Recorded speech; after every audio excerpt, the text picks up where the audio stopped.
A German pilot is stepping into an American P-51 Mustang, the very aircraft type that helped destroy his own Air Force. But here's the twist: he's not being forced. He volunteered. And this story was so sensitive, it remained classified for over 3 decades. What you're about to hear challenges everything we think we know about loyalty, betrayal, and professional respect in wartime. Before we dive into this classified tale, don't forget to hit subscribe and like the video. You won't want to miss what's coming next. By the end of this video, you'll understand why the Pentagon kept this story hidden for so long and why it matters today. This is the story of Hans Werner and how a death sentence turned into an unlikely partnership that helped shape the future of aviation. To fully grasp how extraordinary this story is, we need to go back to December 1944. The Third Reich is on the verge of collapse. Hitler's desperate gamble in the Ardennes, what we call the Battle of the Bulge, has failed miserably. German cities are being reduced to rubble under Allied bombs. The Luftwaffe, once the terror of Europe's skies, is now a mere shadow of its former self.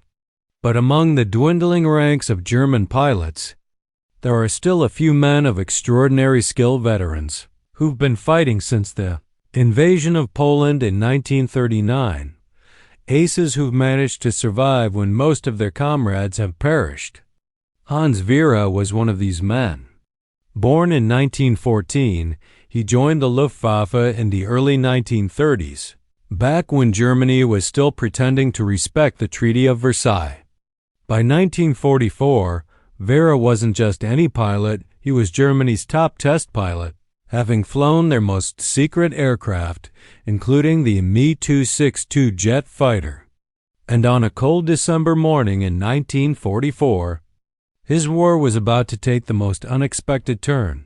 December 14, 1944, Werner is flying a test mission in a Messerschmitt Bf 109, the backbone of the Luftwaffe since the Spanish Civil War. But this isn't a combat mission, he's testing modifications, assessing performance, and doing the work that keeps Germany's dwindling Air Force operational. Then, disaster strikes. The exact details remain classified to this day, but we know the engine failed. Maybe it was sabotaged by forced laborers in the factories, or perhaps it was simply the result of poor quality materials. By late 1944, Germany was using substandard everything, including inferior metals for critical engine components. Whatever the cause, Werner found himself gliding toward enemy territory with a dead engine. But what happens next is even more bizarre. Here's the first critical decision that changed everything. Werner could have tried to glide back to German lines. He could have attempted a belly landing in friendly territory or even bailed out over areas controlled by the Wehrmacht. Instead, he made the decision to land behind American lines. Why? Official records are still partly classified, but we can piece together the reasoning. Werner later claimed he was concerned about civilian casualties if he attempted an emergency landing in a German town or city. The Americans, he reasoned, would at least follow the Geneva Convention. When American forces arrived at the crash site, they found something extraordinary: a nearly intact German test aircraft and, alive in the cockpit, one of the Luftwaffe's most experienced test pilots. Standard procedure was clear enemy pilots were to be interrogated by intelligence officers, then sent to prisoner of war camps in the American interior. The questioning usually lasted only a few days at most. But when intelligence officers realized who they had captured, everything changed. This wasn't just another downed pilot. This was Germany's most experienced test pilot, and he knew secrets that could potentially shorten the war. When Lieutenant Colonel Harold Watson first interviewed the German pilot, Watson immediately realized that this wasn't just another downed enemy pilot. Watson himself was a test pilot, one of America's most experienced, and had been evaluating captured German aircraft at Wright Field since 1943 to compare them with American designs. Sitting across from him was possibly the only person alive who had actually test-flown all the German aircraft Watson had been studying. The initial interrogation, which was supposed to last 72 hours, ended up extending to 21 days. Watson later described those sessions as some of the most fascinating discussions of his military career. This German pilot wasn't just able to explain how German aircraft performed, but could also shed light on why they were designed that way. He could describe the reasoning behind German aviation doctrine, the trade-offs German engineers had made, and the problems they had tried to solve. The Americans' response to this was unexpected, including for the pilot himself. It was during this time that Watson came up with an idea that just months earlier would have been considered unthinkable. What if, instead of merely asking the German pilot about the performance of German aircraft, they let him evaluate American planes? The response from his superiors was swift and predictable. Absolutely not. The security risks were enormous. American aircraft designs were classified, and allowing an enemy pilot to fly American planes would break every security protocol. But Watson didn't back down. The debate escalated all the way to the Pentagon, and it took 23 days before a decision was made. What happened next went against all security protocols, but the intelligence gained was considered worth the risk. A classified memo that authorized the most secret part of Operation Lusty landed on Watson's desk in February 1945. The conditions were extraordinary. First, the German pilot would remain technically a prisoner of war, but would be housed in comfortable quarters at Wright Field, rather than in a POW camp. Second, he would only have access to aircraft that the Germans had already encountered in combat, excluding any experimental or prototype designs. Third, every flight would be closely monitored by armed guards, and the aircraft would be modified to prevent any attempts at escape.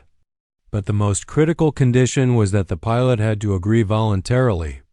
There would be no coercion, no promises of better treatment if he refused. He would be treated like any other prisoner of war. When Watson presented this offer to the German pilot, there was a long silence. For nearly 10 minutes, the pilot didn't speak a word. Later, the pilot would recall that moment as one of the toughest in his life. He was being asked to actively assist the war effort of his nation's enemies. Even though it was clear Germany was losing the war, it was not yet over. But the pilot was also a professional aviator, and the offer was highly tempting. It was a chance to fly aircraft he had only encountered in combat, to evaluate them from the inside rather than trying to destroy them. Finally, he broke the silence. "I have conditions of my own. Think about this for a moment. You're a prisoner of war. Your country is losing. Your captors offer you freedom in exchange for betraying everything you've sworn to protect. What would you do?" Keep that question in mind, because the pilot's response reveals something deep about human nature. His demands were simple yet telling. First, he would not fly any mission that could directly harm German forces. Second, his evaluations would be honest and professional. Third, when the war ended, he wanted assistance in immigrating to the United States. After heated debates in the Pentagon, the impossible decision was made. Yes. On March 15, 1945, at Wright Field in Ohio, Hans Werner walked across the tarmac toward a North American P-51 Mustang, the aircraft that had more than any other broken the back of the Luftwaffe. The irony was not lost on anyone present. The P-51 had been designed specifically to escort American bombers deep into German territory. It was P-51s that had shot down many of Lerche's comrades.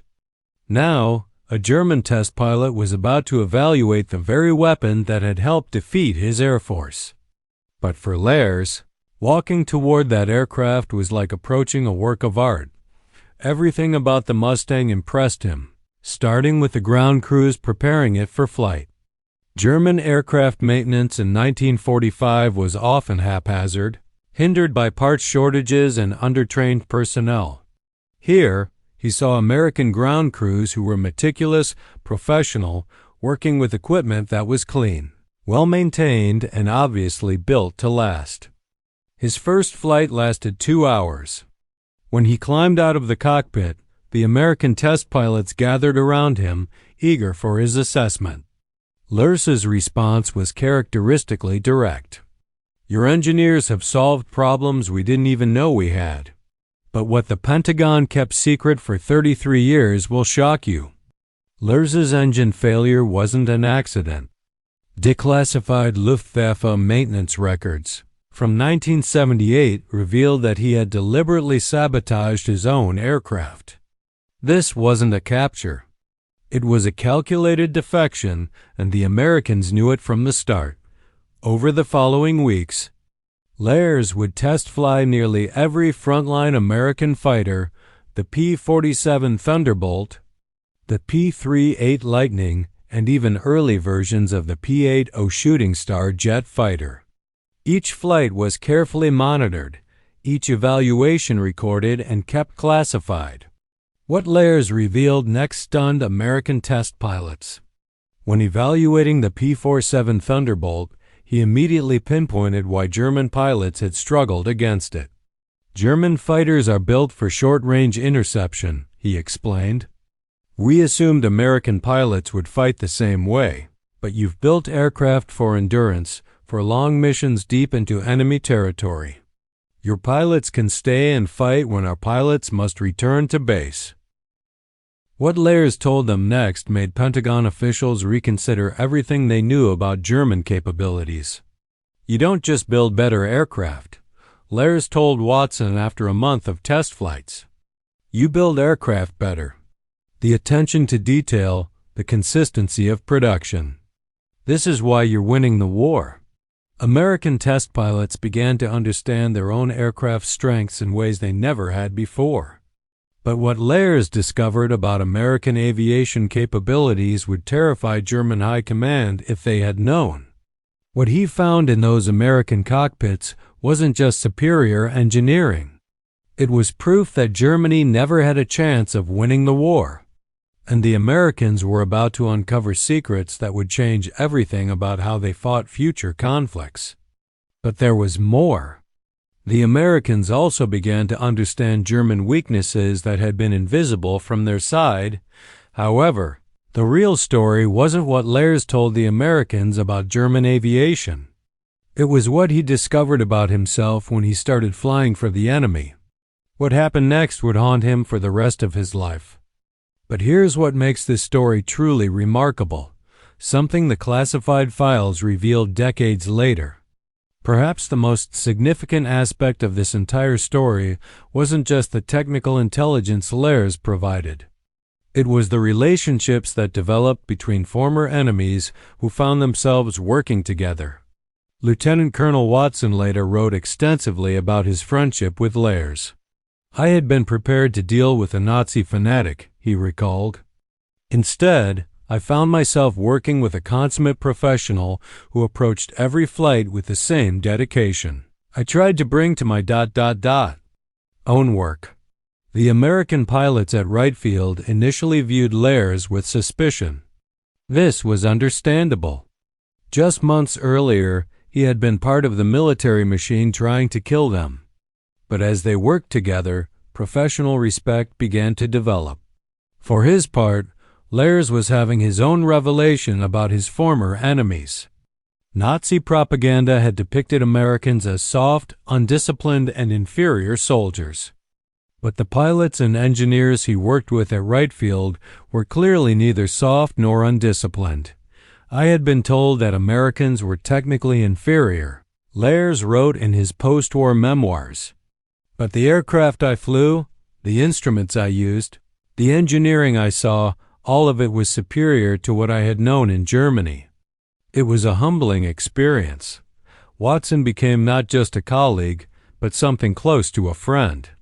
They would spend hours discussing not just aircraft performance, but the philosophy of flight testing, the future of aviation, and even their hopes for the post-war world.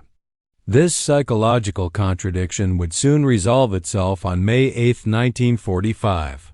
When Germany officially surrendered, May 8, 1945, the war was over. But Lerche's most dangerous mission was just beginning.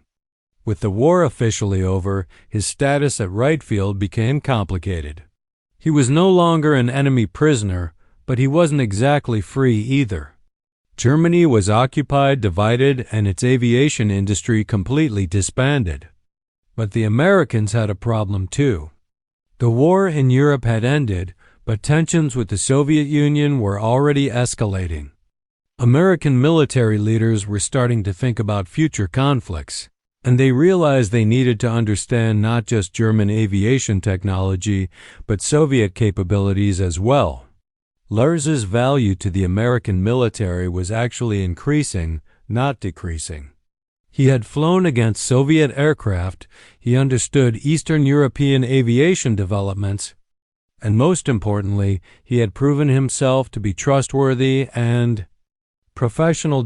So the Americans made Lerche an offer that would have seemed impossible just months earlier: a permanent position as a civilian test pilot with the U.S. Air Force. The decision wasn't without controversy. Some American pilots questioned whether a former enemy should be given such a sensitive position, but Watson and others who had worked with Lerche argued passionately for the appointment. "This man has skills we need," Watson wrote to his superiors. "More than that, he has proven his integrity and his value. We would be fools to send him away." Finally, in December 1945, exactly 1 year after his capture, Hans Werner was offered a contract as a civilian test pilot with the United States Air Force. His response was immediate: yes. Hans Werner worked for the U.S. Air Force until 1950, when he returned to Germany to help rebuild the country's aviation industry. But his 5 years as an American test pilot had profound impacts that lasted long after he left. The intelligence he provided about German aviation technology helped American designers understand principles that influenced aircraft development for decades. His insights into combat tactics were incorporated into training programs that prepared American pilots for challenges they would face in Korea, Vietnam, and beyond. But here's the bombshell the Pentagon buried for 3 decades. Information so sensitive they classified it above top secret. The Lerche program wasn't just about one German pilot. It was the blueprint for Operation Paperclip and involved over 200 German aviation experts. Lerche was just the test case. The program that brought Lerche to Wright Field was part of a larger operation called Paperclip, the American effort to recruit German scientists and engineers for the post-war world.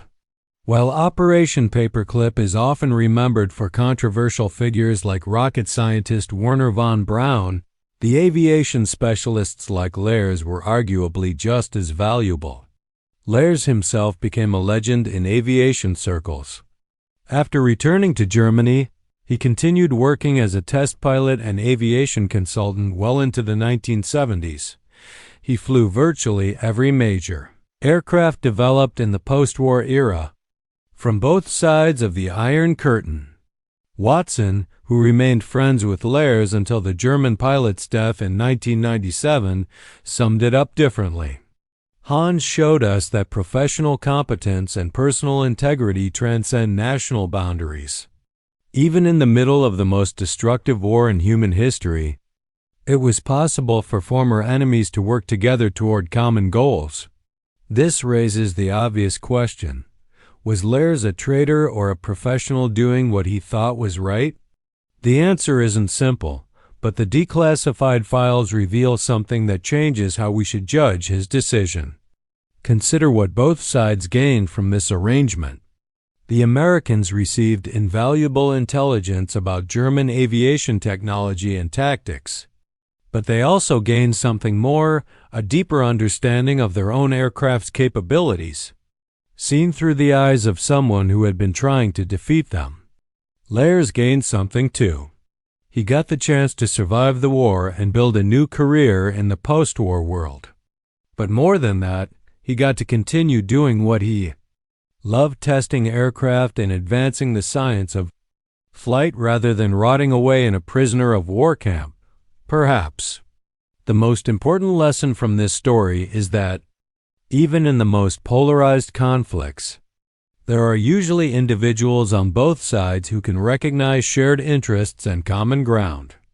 The classified files on Hans Lerche's service with the U.S. Air Force weren't fully declassified until 1978, for exactly 33 years. One of the most extraordinary prisoner of war stories from World War II remained buried in military archives. Why the secrecy? Partly because the technical intelligence Lerche provided remained classified for decades, but also because the story challenged comfortable narratives about good and evil, about loyalty and betrayal, about who could be trusted and who could not. Lerche's story reminds us that history is rarely as simple as we'd like it to be. Real human beings are more complex than the categories we use to divide them. Professional competence, personal integrity, and shared expertise can create bonds that transcend political boundaries. Today, Hans Lerche is remembered in aviation museums on both sides of the Atlantic. In Germany, he's honored as one of the greatest test pilots of the 20th century. In the United States, he's remembered as a valuable contributor to American aviation development during the critical early years of the Cold War. In a world that often seems divided by insurmountable differences, Hans Lerche's story offers hope that professional respect and human decency can sometimes triumph over the forces that seek to divide us. Here's my question for the veterans and history buffs watching. If you were in Lerche's position, captured, your country losing, offered a chance to use your skills for former enemies, what would you do? And for those who served, have you ever found professional respect with someone who was supposed to be your enemy? Drop your thoughts below. I read every comment, and the best discussions often become future video topics. If this story fascinated you, you need to hear what happened to the German U-boat captain who saved American prisoners. That story was classified even longer. Hit subscribe because next week's episode will blow your mind. Until then, remember that history is full of surprises, and the most important lessons often come from the stories we thought we knew but didn't know completely.